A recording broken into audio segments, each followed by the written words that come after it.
Northern Maine Medical Center has implemented new protocols regarding the distribution of antibiotics to patients. In this week's Medical Monday, Sean Cunningham reports on how the changing practice is part of a national initiative to improve patient care and thus save more lives.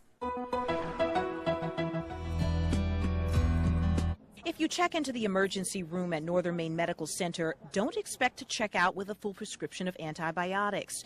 NMMC is changing the way they prescribe medications, moving away from the practice of overprescribing antibiotics as part of a national effort spearheaded by the White House and the Obama administration.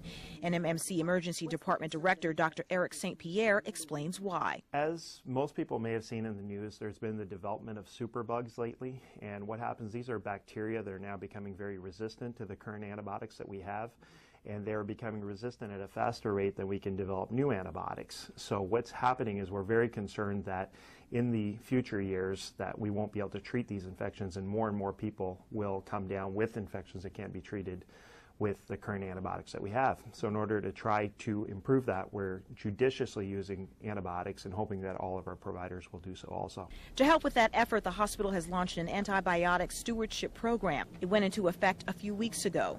St. Pierre says the program is a local aspect of an ongoing national effort that will be monitored by the government as a way to proactively take steps to get all practitioners involved and develop a program with formal guidelines on how to properly use antibiotics using evidence-based standards. NMMC staff say one big component in that is collaboration throughout hospital departments. We rely a lot on the lab department, which has a lot of technology going on, so we're using a lot of their lab tests to help us streamline the therapies that we've outlined in this program.